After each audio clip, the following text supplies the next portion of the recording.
1 Samuel pasal 4. Dan perkataan Samuel sampai ke seluruh Israel. Tabut Tuhan dirampas. Orang Israel maju berperang melawan orang Filistin dan berkemah dekat Ebenezer. Sedang orang Filistin berkemah di Afek. Orang Filistin mengatur barisannya berhadapan dengan orang Israel. Ketika pertempuran menghebat, terpukullah kalah orang Israel oleh orang Filistin yang menewaskan kira-kira 4.000 orang di medan pertempuran itu. Ketika tentara itu kembali ke perkemahan, berkatalah para tua-tua Israel, "Mengapa Tuhan membuat kita terpukul kalah oleh orang Filistin pada hari ini? Marilah kita mengambil dari Silo tabut perjanjian Tuhan, supaya ia datang ke tengah-tengah kita dan melepaskan kita dari tangan musuh kita." Kemudian bangsa itu menyuruh orang ke Silo. Lalu mereka mengangkat dari sana tabut perjanjian Tuhan semesta alam yang bersemayam di atas para kerub. Kedua anak Eli, Hofni dan Pinehas, ada di sana dekat tabut perjanjian Allah itu. Segera sesudah tabut perjanjian Tuhan sampai ke perkemahan, bersoraklah seluruh orang Israel dengan nyaring, sehingga bumi bergetar. Dan orang Filistin yang mendengar bunyi sorak itu berkata, "Apakah bunyi sorak yang nyaring di perkemahan orang Ibrani itu?" Ketika diketahui mereka bahwa tabut Tuhan telah sampai ke perkemahan itu, ketakutanlah orang Filistin, sebab kata mereka, Allah mereka telah datang ke perkemahan itu. Dan mereka berkata, "Celakalah kita, sebab seperti itu belum pernah terjadi dahulu. Celakalah kita, siapakah yang menolong kita dari tangan Allah yang maha dahsyat ini?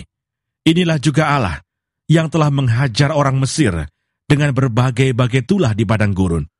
Kuatkanlah hatimu dan berlakulah seperti laki-laki, hai orang Filistin, supaya kamu jangan menjadi budak orang Ibrani itu, seperti mereka dahulu menjadi budakmu. Berlakulah seperti laki-laki dan berperanglah." Lalu berperanglah orang Filistin, sehingga orang Israel terpukul kalah. Mereka melarikan diri masing-masing ke kemahnya. Amatlah besar kekalahan itu. Dari pihak Israel, gugur 30.000 orang pasukan berjalan kaki.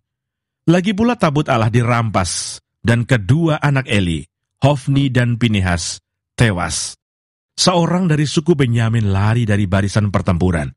Dan pada hari itu juga, ia sampai ke Silo dengan pakaian terkoyak-koyak dan dengan tanah di kepalanya. Ketika ia sampai, Eli sedang duduk di kursi di tepi jalan menunggu-nunggu, sebab hatinya berdebar-debar karena tabut Allah itu. Ketika orang itu masuk ke kota dan menceritakan kabar itu, berteriaklah seluruh kota itu.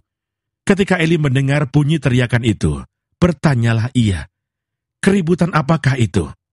Lalu bersegeralah orang itu mendapatkan Eli dan memberitahukannya kepadanya. Eli sudah 98 tahun umurnya, dan matanya sudah bular, sehingga ia tidak dapat melihat lagi. Kata orang itu kepada Eli, "Aku datang dari medan pertempuran.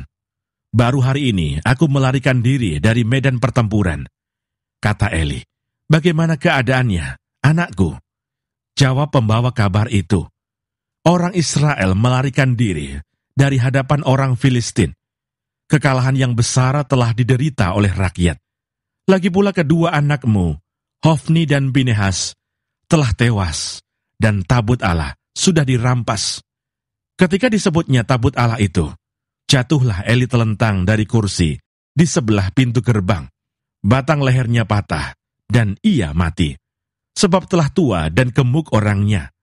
40 tahun lamanya, ia memerintah sebagai hakim atas orang Israel. Adapun menantunya perempuan, istri Pinehas, sudah hamil tua. Ketika didengarnya kabar itu, bahwa tabut Allah telah dirampas, dan mertuanya laki-laki, serta suaminya telah mati, duduklah ia berlutut, lalu bersalin, sebab ia kedatangan sakit beranak. Ketika ia hampir mati, berkatalah perempuan-perempuan yang berdiri di dekatnya, "Janganlah takut, sebab engkau telah melahirkan seorang anak laki-laki." Tetapi ia tidak menjawab dan tidak memperhatikannya. Ia menamai anak itu Ikabod, Katanya, telah lenyap kemuliaan dari Israel, karena tabut Allah sudah dirampas, dan karena mertuanya dan suaminya. Katanya, telah lenyap kemuliaan dari Israel, sebab tabut Allah telah dirampas.